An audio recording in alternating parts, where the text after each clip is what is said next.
Hi, I'm Don from DonDronesOn. If you're into gadgets and into nature, something like this thing, a smart bird feeder, might appeal to you. Now, there's quite a few of these smart bird feeders on the market now with cameras that allow identification of the birds and just for, well, just watching them. And they're very cool. So the Kiwibit folks sent me their model, this one here, which is a Beako model for review, but I will give you my honest opinion.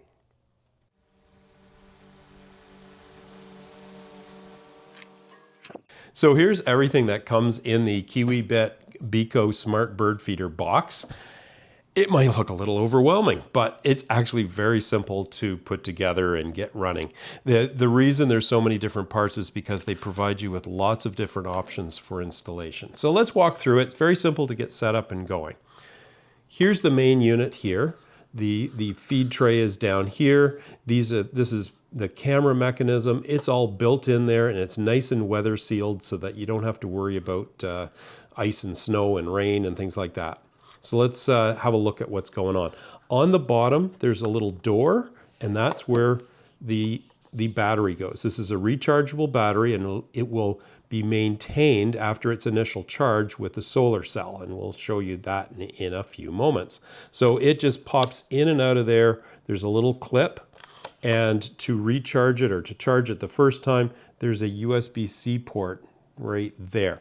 And they do provide you a USB-C cable so that you can charge that up, plugging it into any standard USB power outlet.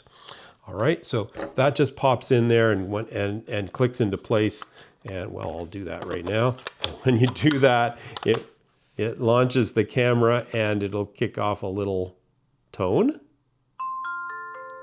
On cue. There we go. Perfect. There is an optional perch that goes on the front. If you have larger birds, that's maybe a good idea. And it just goes on there with 4 little screws. And they provide the screws and an Allen key to do that. It's very simple to put on. I'm not going to put that on because I find the squirrels can get attached to that and jump up there a little easier than without the perch. So the next thing to do is to put the little roof on, and that's very simple.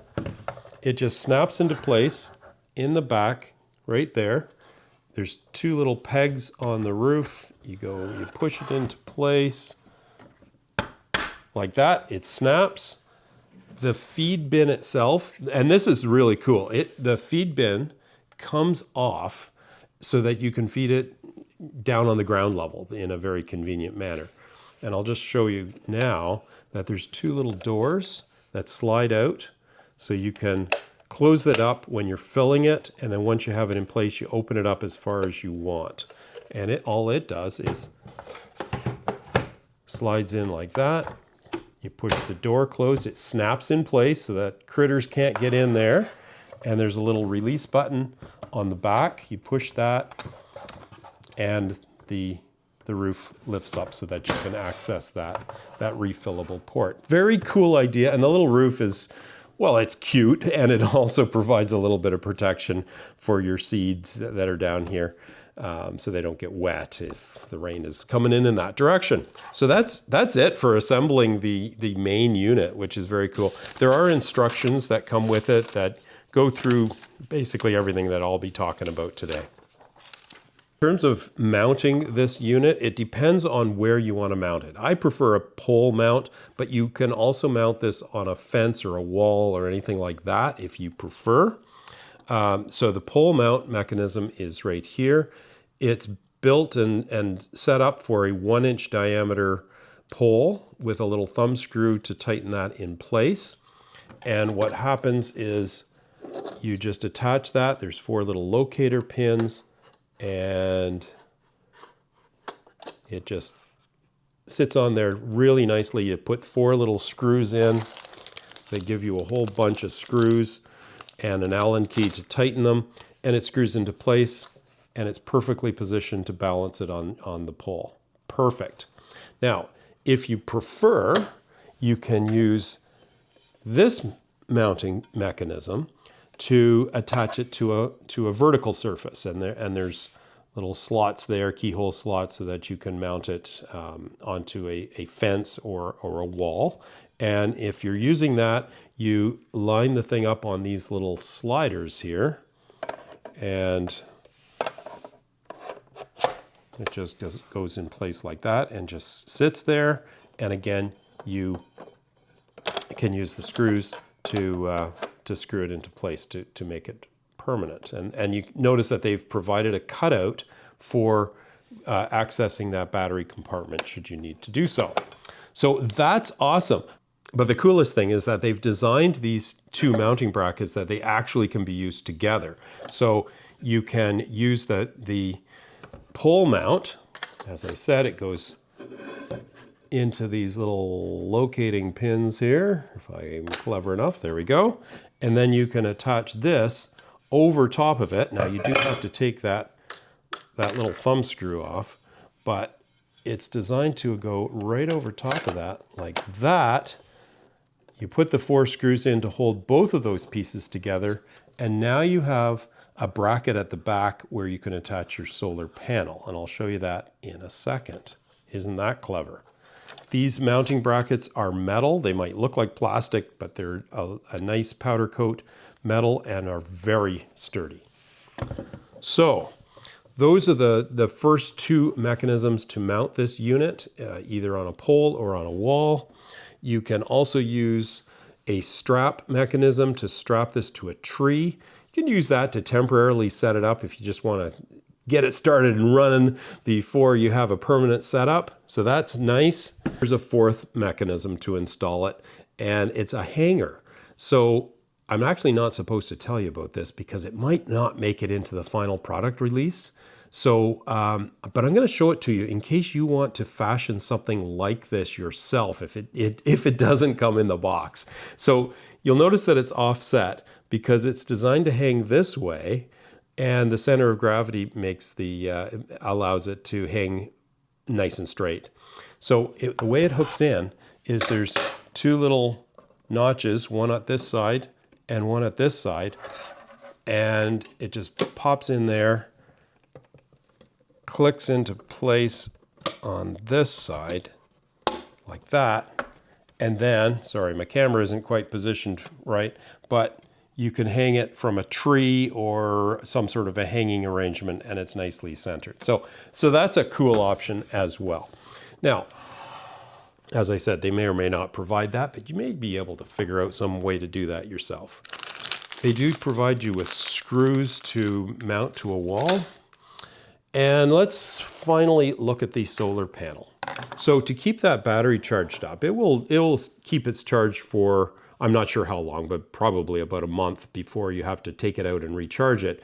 But if you have the solar panel installed properly, it will keep it charged forever. So it comes with a little bracket with all sorts of, it'll whirl around in any direction that you choose. And when you tighten this thing down, everything locks together. And as I said, that piece, it has 3 little screw holes on it. Not sure if you can see those, 3 little screw holes, and they line up with the 3 screw holes on this angle bracket that if you're using the pole and the angle bracket together, you can use that. And then this end screws into the back of the solar panel. There's a nice long cord. This plug goes into the back of the feeder behind that plug there. All right, so there's the basic walkthrough of what's in the box and your mounting options. And I would recommend that before you actually go out and install your bird feeder out in your yard, that you download the Kiwibit app. There's a QR code in the quick start guide and in the manual, and get that operational on your phone. It's very simple. You just follow the instructions. It will link your phone to the bird feeder and the whole setup onto your Wi-Fi, and then you'll be able to access the camera right on your phone. So in terms of mounting the bird feeder, I think it really makes a lot of sense to assemble the whole thing, brackets, solar panel, everything indoors, unless it's a beautiful day, but it's been raining and all the rest here. So I've got it all ready to go. They recommend that you use a 1-inch pole. Now this is, I think, about 3/4, and it will fit in there, and then you can use the little thumb wheel at the front there to tighten it on. But frankly, I've had other bird feeders on that pole and it's pretty wobbly. This comes in around 2 kilos empty, so with seed in there, we're talking probably around 3 kilos, so over 5 pounds. That's a lot of force on a skinny little pole, but I'm lucky because I have installed a nice big pole. It's in concrete in the ground and is solid. I've had another bird feeder up there, and as you can see, I've got the global defense team here operating in terms of preventing squirrels from getting up there. But I don't know how they do it, but I've seen them on the bird feeder. So all I do in my case, because this pole is I think 1.5 inches in diameter, I drilled a hole right up here, and the little thumb screw will go through that and into the fitting on this bird feeder. Like that. And I just tighten her up and it's solid. I'm just going to adjust that panel just a little bit to get optimum sunlight on it. There we go. Installed. Let's get some feed in there and we'll see what birds come. I can actually feel about 1,000 little eyes looking at me right now. Making sure that those are closed. You lift the little bin off, comes off very easily. And I'm back just like that. So I filled this side with just sunflower seeds. The blue jays love those. And the smaller birds prefer a mix, have smaller stuff. 2 separate bins, wonderful.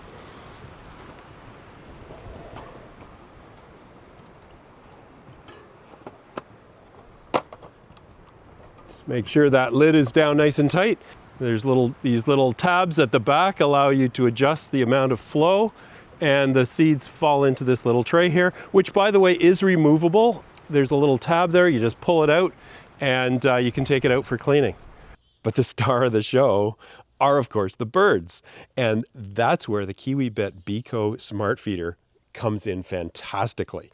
So on the app you can see the camera view of right in front of the birds.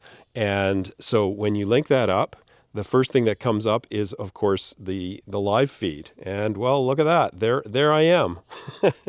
It's a little bit delayed. Oh, there's a bird there right now. But you can see I'm waving my hand. So you can watch the live feed. You can record it if you wish. There's a little record button there. And we'll stop that. And you can go full screen, so that you can see the whole thing nice and big. And I'm just going to make that small again because it won't fit on my screen when I'm showing it. You can listen to the audio. You can actually talk to the birds, or if there's somebody standing there, you can talk to them. And this is where the cool things are. When you go back, you can hit the activity button like that, and it will show you all of the different snippets that it has recorded, because every time a bird comes to the feeder, the motion detection picks it up. If it's a bird, it will identify the kind of bird it is based on all the characteristics of it, and it will show it underneath. So for example, I can hit that one right there, and it says it's a blue jay that visited, gives you the time there, and it'll show you the little snippet. You can share that to social media or email or wherever you want to share it by hitting that button there.